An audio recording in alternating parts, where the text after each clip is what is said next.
Olá, pessoal, seja bem-vindo ao Intensiflix, canal criado para promover conhecimento e atualização gratuitos em medicina intensiva. E o nosso vídeo de hoje é sobre hipertensão intraabdominal e síndrome compartimental abdominal no paciente crítico. Para quem não me conhece, eu sou a Clarice Costa, sou médica intensivista titulada pela AMIB, apaixonada por medicina intensiva e com outras titulações, como vocês podem ver no vídeo. Não é interesse do nosso canal ditar normas nem condutas para a prática profissional. Eu não tenho conflito de interesse e não se esqueça de se inscrever no nosso canal. E por que é tão importante nós conhecermos mais sobre a hipertensão intraabdominal e a síndrome compartimental abdominal? Porque são causas estabelecidas de mortalidade no paciente crítico. Todos os conceitos que eu vou apresentar para vocês agora foram retirados do último guideline da Sociedade Mundial de Síndrome Compartimental Abdominal, que foi publicado em 2013. Então, o que é pressão intraabdominal, que a gente vai chamar de PIA? É a pressão dentro da cavidade abdominal. No paciente adulto crítico, gira em torno de 5 a 7 milímetros de mercúrio.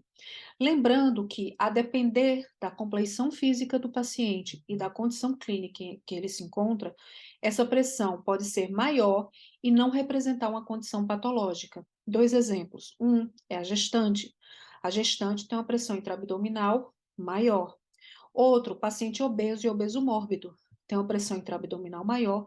Isso não representa uma condição patológica. Um outro conceito importante, complacência abdominal. A complacência abdominal representa a facilidade de expansão abdominal e é determinada pela elasticidade da parede abdominal e do diafragma. Outro conceito importante, pressão de perfusão abdominal, que é igual à pressão arterial média menos a pressão intraabdominal. É considerada satisfatória quando está maior ou igual a 60 milímetros de mercúrio. Então, a partir daí, o que é hipertensão intraabdominal? É definida por uma elevação patológica sustentada ou repetida de uma pia maior ou igual a 12 milímetros de mercúrio. Então, uma única medida não representa, não faz o diagnóstico da hipertensão intraabdominal. É necessário que seja uma medida sustentada ou repetida. Ela é classificada em graus, de acordo com a elevação da pressão intraabdominal. Então, é considerada grau 1 quando a pressão intraabdominal está entre 12 e 15. Grau 2, quando está entre 16 e 20. Grau 3, entre 21 e 25. E grau 4, maior do que 25 milímetros de mercúrio. E o que é síndrome compartimental abdominal? É definida como uma pia sustentada maior do que 20 milímetros de mercúrio associada à disfunção orgânica, mesmo que a pressão de perfusão abdominal não esteja reduzida. Mas se tiver uma pia sustentada maior do que 20 e com disfunção orgânica associada à condição, então se classifica como síndrome compartimental abdominal. E como é que eu faço para medir a pressão intraabdominal? Tem o método direto e o método indireto. O método direto é aquele em que você introduz um dispositivo na cavidade abdominal para fazer a medida da pressão. Por exemplo, um laparoscópio ou um catéter. Não é o melhor método para se medir na unidade de terapia intensiva ou na emergência. O método indireto, através da medida da pressão intravesical, é o melhor método para UTI ou para sala de emergência.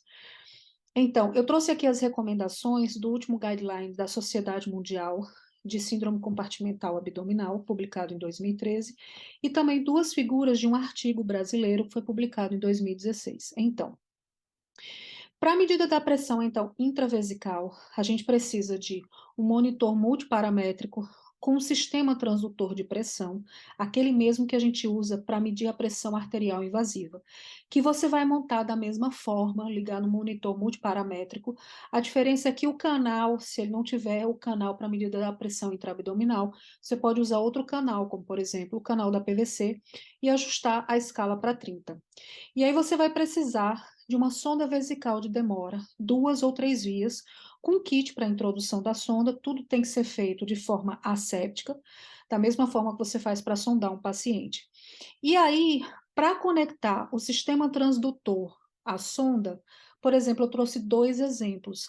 Na literatura você vai encontrar outros exemplos também, outras formas de conexão, mas eu trouxe 2 aqui para exemplificar. Então, você pode usar o sistema transdutor de pressão ligado à sonda diretamente naquela parte emborrachada do ponto de coleta de amostra do sistema coletor, ou você pode ligar através de sistema de torneiras direto na sonda vesical, entre a sonda vesical e o sistema coletor. E aí, tudo sob técnica asséptica. Você vai posicionar o paciente em decúbito dorsal reto e fazer o zero a nível da linha axilar média. Quando tudo estiver posicionado, o paciente precisa também estar com o abdômen relaxado. Então, se por acaso o paciente estiver agitado, com prensa abdominal, tiver, por exemplo, em ventilação mecânica, tiver assincrônico, fazendo broncoespasmo, ou qualquer outra condição que possa atrapalhar a medida da pressão intraabdominal, é necessário que a gente reverta essa condição para poder fazer a medida correta, seja por um ajuste na ventilação mecânica, seja com um pequeno ajuste ali na sedação, para que o paciente fique numa condição confortável para que essa medida seja bem feita. E aí, quando o paciente estiver bem posicionado, o sistema todo conectado, tudo zerado a nível de monitor, então a gente vai fechar o clamp do sistema coletor da sonda vesical e vai injetar 25 ml de solução salina a 0,9% estéreo. Tudo é sob técnica estéreo para evitar provocar uma infecção do trato urinário.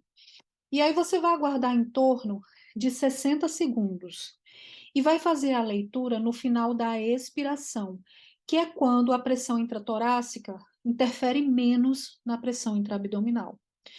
E aí você aguarda aqueles 60 segundos, olha no monitor, pega a curva ali no final da expiração e faz a leitura da pressão intraabdominal. Lembrando que a pia que é medida através do sistema transdutor é fornecida em milímetros de mercúrio.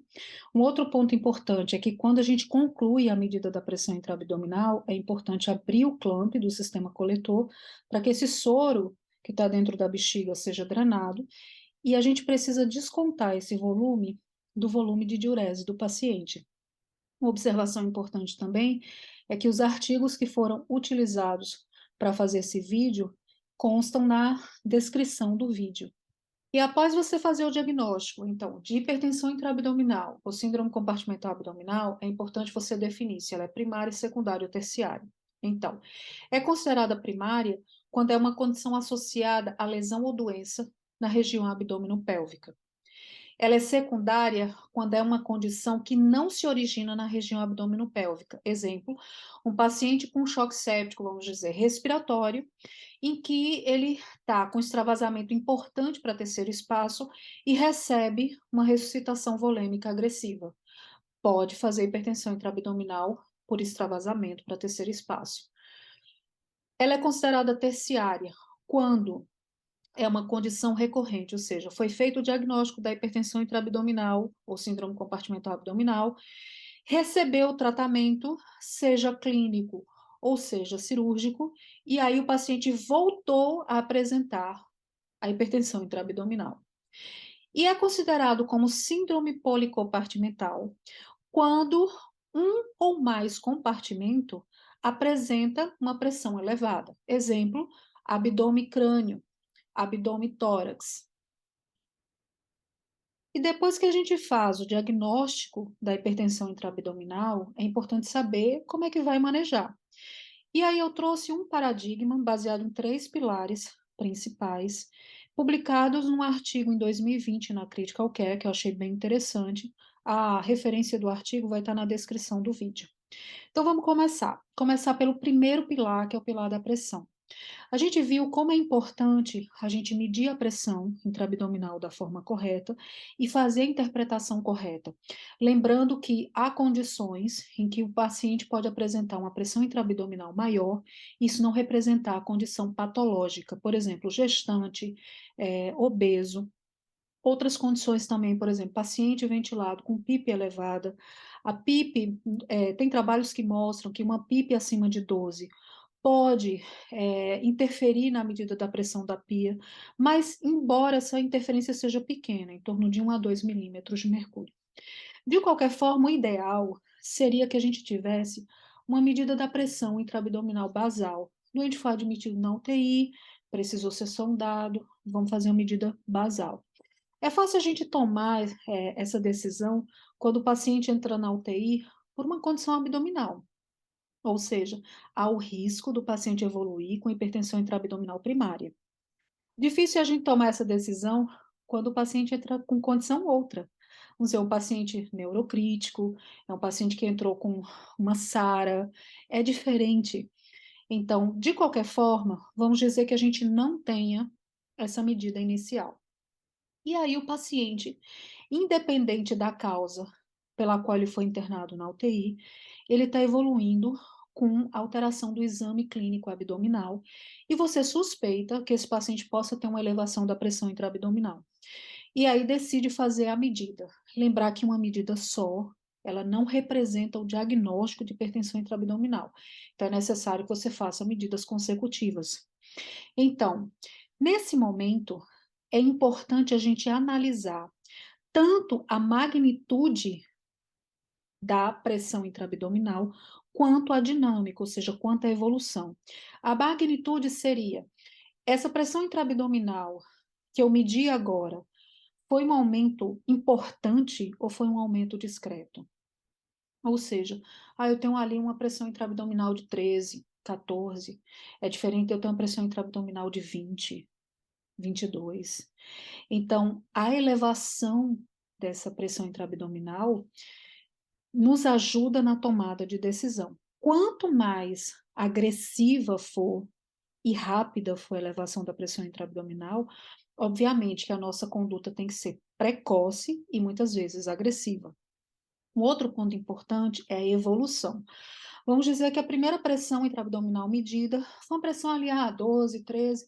Vamos observar, principalmente aquele paciente que não tem uma condição abdominal prévia, primária, ou seja, a hipertensão intraabdominal, ela não é primária. Então, vamos observar, vamos fazer alguns ajustes, né, na prescrição do paciente, vamos evitar volume, etc. Vamos acompanhar.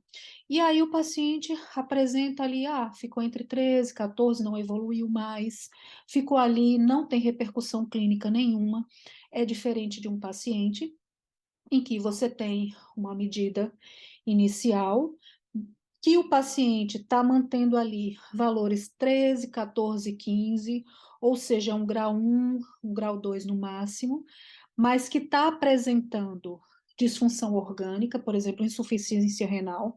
Há trabalhos que mostram que paciente, mesmo com hipertensão intraabdominal grau 1, pode evoluir com insuficiência renal aguda.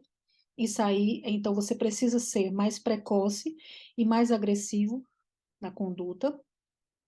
Ou aquele paciente em que você tem aquela medida inicial e de repente o paciente começa a piorar e tem uma elevação súbita daquela pressão intraabdominal.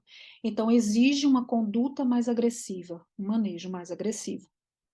Agora vamos para a segunda parte, que é o impacto. É o impacto que a pressão intraabdominal está causando em relação à função orgânica do paciente. Às vezes é difícil a gente fazer essa correlação, porque, por exemplo, paciente que chega um grande queimado, ou um paciente que chega com uma condição outra, que, na verdade, ele evolui para a disfunção orgânica, um paciente choque séptico, por exemplo, e que ele evolui para a disfunção orgânica por causa do quadro clínico inicial, não por um aumento da pressão intraabdominal, que o aumento da pressão intraabdominal é uma consequência relacionada ao quadro clínico dele, e que a disfunção orgânica está relacionada ao quadro clínico dele e não à pressão intraabdominal. Às vezes esse diagnóstico é difícil. Então, quando o paciente tem uma hipertensão intraabdominal, que ela é a causa da disfunção orgânica, a gente precisa ser mais agressivo na nossa conduta. E uma outra coisa importante é que há casos que representam urgência. Então, por exemplo, o paciente está com um aumento da pressão intraabdominal e está tendo repercussão a nível de sistema respiratório. Você não consegue ventilar o doente de forma adequada. Isso representa uma urgência, você precisa tomar uma medida precoce e muitas vezes agressiva para poder salvar a vida do paciente. Outra, um paciente que, por causa da hipertensão intraabdominal, fez um quadro de choque circulatório agudo. Por quê? Porque não tem retorno venoso.